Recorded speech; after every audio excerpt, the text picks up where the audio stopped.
We are Heather and Paul Christie. And for over 12 years, we've worked with executives and entrepreneurs to accelerate change in every aspect of their business. Because we are in the fastest paced business environment that anyone has ever seen before. So join us for the Evolve to Win show. Welcome to the Evolve to Win show. I'm Paul Christie. I'm Heather Christie, and we're so excited to be here with you on the very first episode of this new podcast for us called Evolve to Win. Yes, and I'm already very frustrated. Oh my God, what a great way to start a podcast, right? Tell us, why don't you tell us why you're frustrated? Because I struggle with our topic, which is around growth. And so this is our very first podcast. And we were just having a discussion about growth, and you started to get all over me about like how important it is for people to continue growing. Do you want to stay in the same place? So sell me on this whole thing. Okay, good. So what you're going to recognize with this show, this show is really based on 12 years of us working with executives and entrepreneurs and helping them to grow in every aspect of their business, of their lives. And the reason that is our primary focus is because we're in the fastest paced business environment that anyone's ever seen before. And so you have to be way more intentional about your growth right now if you want to stay ahead of the curve. Why? Because do you recognize how fast things are changing? Like our business, when you think about the business environment right now and what's happening, think about what's happening with all of our clients. If you think about it, first of all, you know the generalized principle, you're either growing or you're dying. Right? I do, yes. This is true. I am aware of that. So, talking about growth may not be that sexy of a topic, but when you think about the reality of it, what I was saying to you right before we got on the show is, do you want to stay exactly where you are? Like if you lived the rest of your life exactly where you are today without evolving any aspect of your life, no, but I'm going to evolve naturally, so it doesn't matter. No. Okay. So this is my point. It is not enough to evolve naturally. What does that even mean? There's no intention behind that. You have to get so intentional about growth right now, because if you don't, you're going to be so far behind. So what's natural, like evolving naturally? What does that even look like? Here's the thing is, okay, maybe we've been in the business coaching, training, executive coaching, leadership business for over 12 years now. Yes. And when we started down this path in 2005, is that when it was? Mm-hmm, 2005. Yeah, you know what? I probably wasn't, reading too many books. I remember in sales, driving around with my Zig Ziglar CD in my car. And that's really the only way that you would really get your personal development through the years, and is just popping it in your cassette. That's how most people did. There weren't, YouTube wasn't around at the time. You didn't have podcasts. You didn't have video that was, other than on VHSs or on DVDs, right? Mm-hmm. And so that was the only way to get it. So maybe what it is that I actually am, and I have been on this growth path for a long time. I just don't recognize it for what it is. So why don't we just talk about that for a moment? So This is great to just start with a personal story, okay? So when you think about, let's go pre-2005, before we started this coaching business, what was your, quote, intentional growth path? So you were in commercial sales, mm-hmm. and you were in the position of manufacturer's rep, right? Mm-hmm. You had a regional territory for a company called Ingersoll. Now, in that role, how much were you focused on developing yourself personally and professionally? I wasn't. How's that working for you? I don't know. You wanted to date me at that time. So how was that working for you? Yeah, okay. I guess that's a really good point there. Well, you and I were on very similar non-growth paths when we first met, which is probably in part why we were attracted to each other, right? So I was a practicing attorney in Chicago. Paul was in commercial sales. We met each other through mutual friends, and we were both going about the same direction, which is we were just interested in having some fun. We were in our 20s. So then though, we had a defining moment, at least I would say for myself. I had a defining moment in my life where I read this most amazing book that a random stranger gave to me on the plane. And it was called Rich Dad, Poor Dad. And it was, I got to say, the first book that I read cover to cover that was something other than a fiction book outside of law school. So I read that. I mean, it is still a great book. It's a phenomenal book. You talk about taking something that's so complex like finances and investing and breaking it down into just this real easy to understand, it was just book and message. It was awesome. Well, you read it like immediately after I read it. So yeah, some guy is sitting next to me on a plane, finishes his book, literally turns to me and hands it to me on the airplane and says, "Here, you're going to need this. It's going to change your life." And so I take the book from him and I look at the cover and it says Rich Dad, Poor Dad. And I thought, that sounds kind of stupid. But what I couldn't mistake is he was so genuine when he handed this book to me. He was so really specific that it was going to change my life. He believed it. And so I opened it and I started sort of reading just out of respect for the fact that he had given this to me. And I got to tell you, I got hooked immediately. I read it the entire flight home. I read it like from cover to cover, sat down, like dropped everything in the front hall, went and sat on my couch, finished the book. And I remember that moment when I closed that book and I made a commitment to myself. And that commitment that was back in 2001.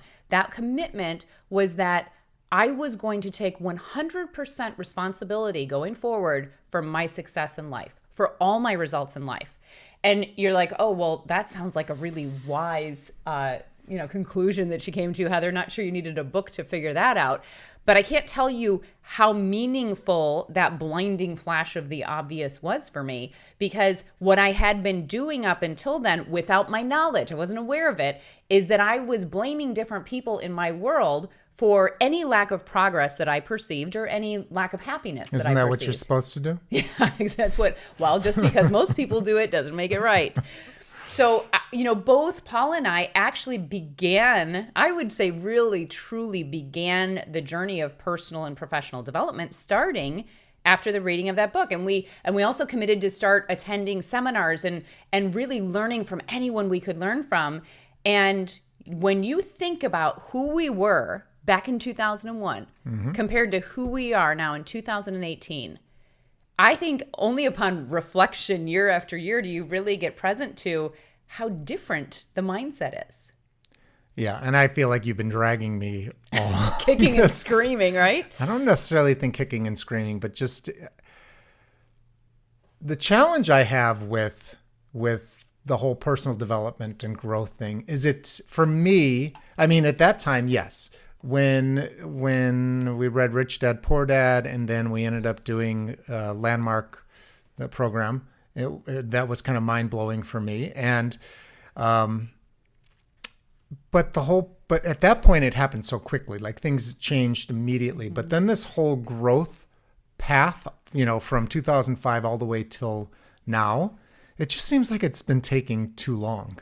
Well, but I think part of the mindset is like I don't even know where the end is. There's no end. Like that's the point. I want it to end sometime. Why? Because you don't enjoy what part of growth? Well, I think probably because what can happen is you can get caught up in the whole learning, the whole growing, the whole education portion of it, and then not necessarily put it into action and get the results that you want to get. Okay. And I think that's one of the challenges that I've had for a long time is just, I've been reading books, I've been watching. I mean, now it's just so overwhelming, the amount of information's out there. I mean, I agree with you there. Everybody has. What is it? Over 240,000 results. I think when you look up leadership books on Amazon, the marketplace is crowded now. There's no question about it. And where do I go for my growth? But that's exactly why I'm saying we've got to be more intentional about our growth. It's not like it used to be. It's not like you could just pop in a Zig Ziglar CD while you're driving around. You still can. Well, you still can because he was awesome. From 2012. I don't even cars have CDs CD in player. them. I don't think so. But you can get it on an MP3. Yeah, so you can listen on YouTube your phone. it. So it's not that you can't do those things. Of course, you should be doing those things. Like I take my time every single morning when I'm getting ready.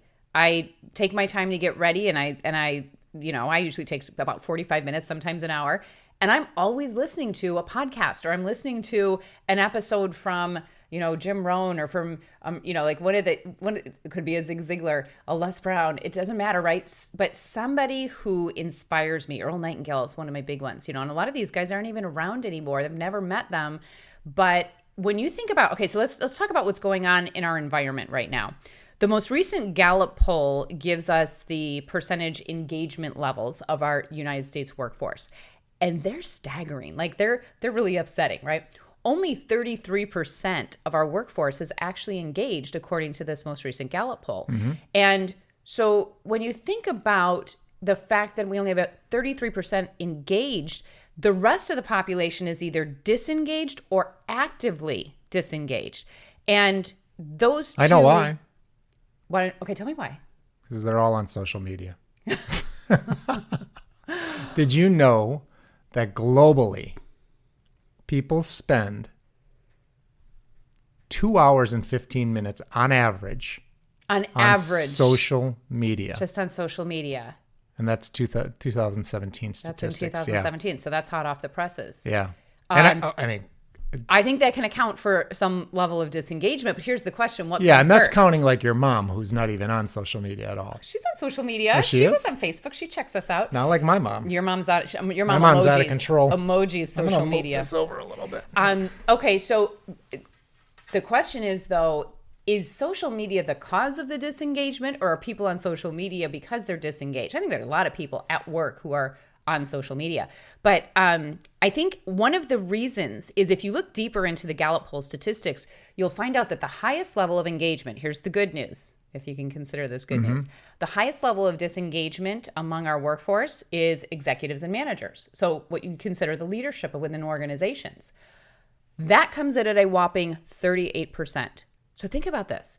If only 38% of our leaders, our executives, our managers are engaged in the workforce, is it any surprise that we only have about 33% engagement with the employees? So my point is, you've got to be more intentional about your engagement. Why does it matter? Because if you're not more intentional about your engagement, you literally are just sleepwalking through life. So what does engagement look like? Well, engagement looks like some level of excitement. And I don't think that you can get there unless you have very clearly defined goals and where you want to go. This is like the starting point of anything growth related is, where do you want to go? Do you have a goal? I would agree with you on writing right now. Did you say you would agree? I know I would agree. I think I would agree. Oh my gosh. And this is not going to happen that often. It doesn't happen that often. I'm sort of like Eeyore. Yeah, you're total Eeyore. I'm the Eeyore most people are not of personal know development. Who Eeyore is, I think, at Eeyore? this stage of the game. Eeyore's, that's from like Winnie the Pooh, way back when. Yeah. You tend to run a little bit more skeptical. Yeah, I'm a little bit more negative, a little bit more skeptical. We have very different personalities, you'll learn. But I've struggled with this topic, even though we've been in the business for a long, long time. It's just that because I take it so personally myself, and well, you're very hard on yourself. When we talk about you being critical, you're very critical of yourself. I think a vast majority of people are very, very difficult on themselves. Most. But I would agree with that, having a goal or having an intention is really going to help set that direction, set the sail, right? Mm-hmm. Then I think one of the key aspects of this, especially in today's world, is that you have to distill down the exact information that you want to take in, because it is so overwhelming with the amount of information that's out there, including this podcast that you're listening to it now. You have to choose wisely the information. This is a great show to listen to if you want to distill through, because we're going to be bringing on guests and we are going to be talking about recent articles and like any kind of breaking news in the leadership and success space. So we're going to kind of dive into it. We're going to share stories of working with clients and how they've overcome obstacles. We're going to share personal stories. You're of course going to get the drama of the husband and wife team working together and disagreeing. Yeah, and I think also, especially when we do some interviews with people, because we'll both be on doing that, is that you will always kind of talk more about the positive things that are going on. I want to find out like what's going on in their industry. What are some things that are threatening what they're going to do? And I really want to hear, because everybody in every industry at this point, because there's so many disruptors out there, so many things that are happening with technology, that you really have to be on your toes constantly and See, figuring the thing out. is, you don't even disagree with me on this whole growth thing. There's so much going on right now with growth and technology. There's so much going on. There's so much noise out there that it's part of why we want to do this show. We want to help cut through the noise. But I want to go back to my point and wrap this up, is that it is absolutely essential that you get much more intentional about your growth, setting those personal and professional growth goals, because here's what I can promise you. From working with executives and entrepreneurs who are already very successful, but on a growth path, they don't have any extra time on their hands. I know you don't have extra time. So you're not going to just find time for growth later. If you don't have a very specific plan for your growth, then that means you're going to start to get stagnant. And what that looks like is it starts to look like frustration. It starts to look like apathy. You know, if you're less than engaged, which by the way, most people are, like overwhelmingly, most people are disengaged. I truly believe that that has to do with a lack of a personal vision, because we've got to take personal responsibility. So, but when you say growth, so I just want to get some clarity, and maybe you guys have the same question as well. When you say growth, is this like technical growth of a particular industry? Could like be. learning on? Could be. Like, is it just, when you say growth, are you just talking about the wide spectrum of everything in the world that you could just take on and learn? Well, it's different for each one of us based on where we are. When you think about the challenges that you took on last year and where you grew the most last year, what would you say is the number one area of focus for you that you really grew last year? You know? Yes, I know. Come on. What is it? Is it around technical? Yeah. I mean, I did have to take on a lot of this and learning how to, you know, the whole Facebook Live thing, podcasting, sound systems, all of the technology of it. Everything Yeah, there's been related a lot to of that. and a lot of breakdowns So as well. that's the doing side, right? So there's a lot of growth related to, okay, so what's that next level skill that you want to develop, or the expertise where you want to get better and better and better in what you do in your world? But then there's also the personal side, which is, who do I need to be? Who do I need to be as a leader? First of all, it's getting to know yourself really well, your strengths and your limitations, and really find out, like, what is my next most awesome growth opportunity? What can I get a handle on, where if I could just get a handle on that, I would experience so much more success. So we're going to go into this in a lot more depth, in a lot more ways, with many of our guests, our clients, and us personally. And I certainly invite you to share this episode and tune in next week for the Evolve to Win show. It's produced in partnership with Gulf Shore Business Magazine. We love Gulf Shore Business. We love Gulf Shore Business. And we can't wait to continue the dialogue and the conversation about growth and why you need to be so intentional these days. And if you have questions about leadership and growth and everything that encompasses that, I will be the one that will keep questioning Heather on why we're doing these things, why it's so important. I am your person that if you're not 100% in on this whole leadership and growth thing and you have questions like I do, I will be your sounding board. I will be the one that will be asking for you. So. All right, good. Well, you can visit us at heatherchristie.com. And until next time, have a great day. Bye now.